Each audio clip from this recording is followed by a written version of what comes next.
नमस्कार दोस्तों, आज इस वीडियो में हम चर्चा करने वाले हैं तृतीय श्रेणी शिक्षकों के तबादले क्यों नहीं हुए। साथियों, लंबे समय बाद आज राजस्थान एकीकृत शिक्षक महासंघ की तरफ से मैं एक नया वीडियो लेकर आया हूं। आखिरकार तृतीय श्रेणी शिक्षकों के तबादले क्यों नहीं हुए। साथियों, आखिर क्यों नहीं हुए तबादले?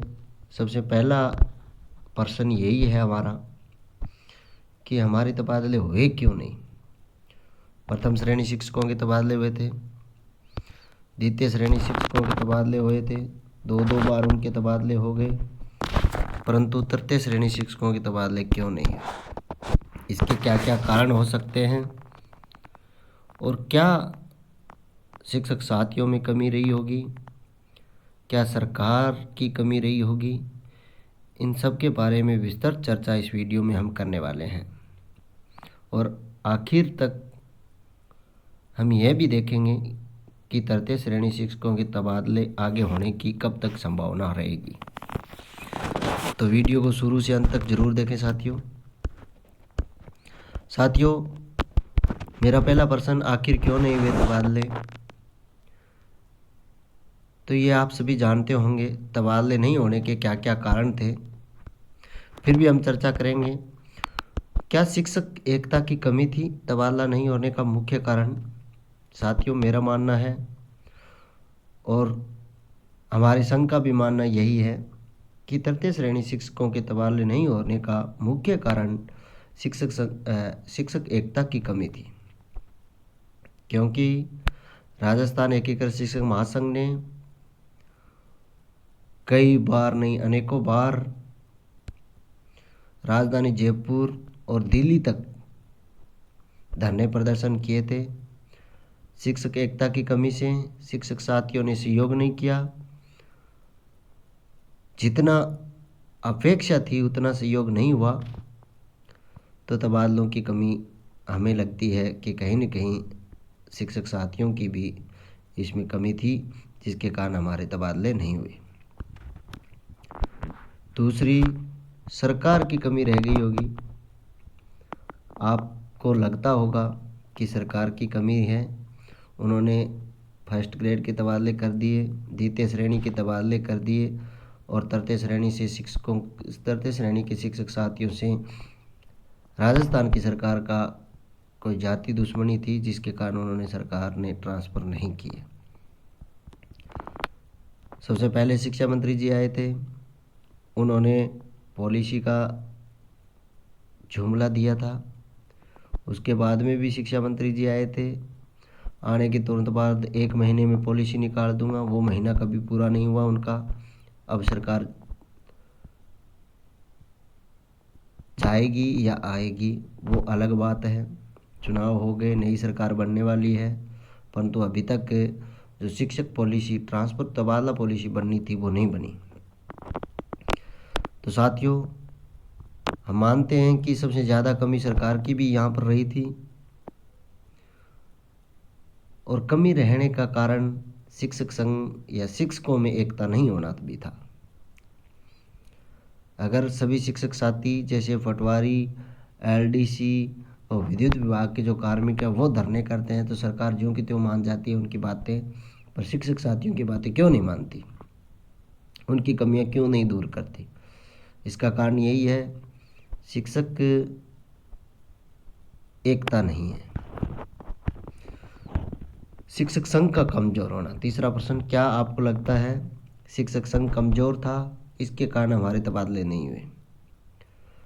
साथियों, मानते हैं हम राजस्थान में शिक्षकों के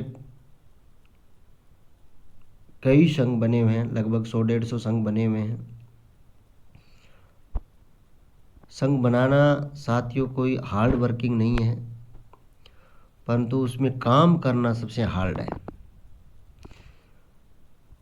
शिक्षकों के संघर्ष के लिए कौन सा शिक्षक संघ आगे आया, कौन सा शिक्षक हित के लिए लड़ाई लड़ी, वो हमें सभी शिक्षक साथियों को सोचना होगा। शिक्षक संघ बहुत सारे थे, जो नाम के शिक्षक संघ थे उन्होंने धरातल पर उतरकर शिक्षक हितों के लिए काम नहीं किया। तो साथियों, शिक्षक संघों की कमजोरी भी थी तृतीय श्रेणी शिक्षकों के ट्रांसफर नहीं होना। क्या राजस्थान एकीकृत शिक्षक महासंघ के योगदान में कमी रही? मैं मानता हूं साथियों, राजस्थान एकीकृत शिक्षक महासंघ के योगदान से द्वितीय श्रेणी शिक्षकों के तबादले ओपन हुए थे। आप सभी को पता है कि राजधानी जयपुर में भाई हरपाल जी दादरवाल ने अनशन किया था। उसके बाद में द्वितीय श्रेणी शिक्षकों के तबादले ओपन हुए और उनके तबादले हुए भी थे। तब जितनी उम्मीद थी उतने शिक्षक संघ साथियों ने साथ नहीं दिया था साथियों। फिर भी बहुत सारे द्वितीय श्रेणी शिक्षक संघ थे, उन्होंने उनका साथ दिया, तब जाके उनके तबादलों की सौगात मिली। राजस्थान एकीकृत शिक्षक महासंघ की कमी थी कि वो सभी शिक्षकों से शिक्षक हित के लिए भाई हरपाल जी दादरवाल ने रात दिन एक किया था। दिल्ली तक तबादलों के लिए गए थे, परंतु प्रत्येक शिक्षक समुदाय को, या राजस्थान में लगभग 4 लाख शिक्षक थे, 85,000 शिक्षकों ने तबादलों के लिए आवेदन किए थे। वो 85,000 शिक्षकों को धरातल पर नहीं ला सके। साथियों, अकेला बंदा सभी तृतीय श्रेणी शिक्षकों के लिए खूब जोर से लड़ाई लड़ी, परंतु उनको सफलता जो मिलनी चाहिए थी वो नहीं मिली। यही उनकी कमी रही। अगर सभी शिक्षक साथी उनका साथ देते तो 100% हम उम्मीद कर सकते थे कि सफलता हमें मिलती।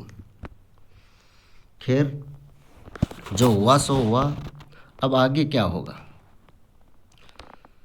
आगे तृतीय श्रेणी शिक्षकों के तबादले की कब तक की संभावना होगी, कब तक तबादले होंगे? कमी सभी की है साथियों। एक दूसरे पर आरोप प्रत्यारोप लगाना, यह बात दूसरी है। यहाँ पर शिक्षक संघों की भी कमी रही है। सबसे ज़्यादा कमी अगर मैं मानता हूँ तबादले नहीं होने के लिए, वो हम सब की है, क्योंकि हमने राजस्थान एकीकृत शिक्षक संघ महासंघ का साथ नहीं दिया।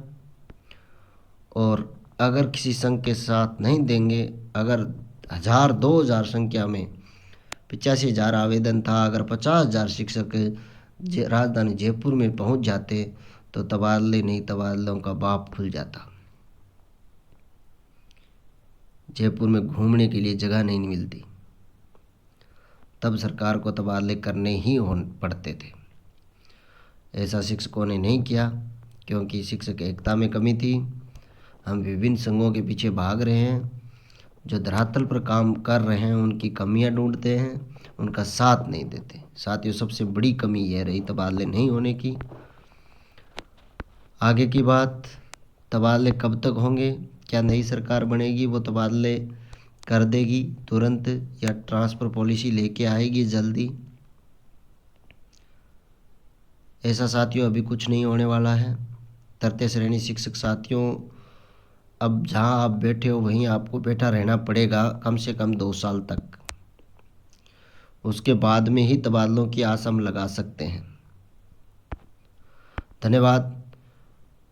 तबादले कब तक होंगे, क्या आगे ट्रांसफ़र पॉलिसी की रणनीतियाँ होगी, इसके बारे में हम अगली वीडियो में चर्चा करेंगे।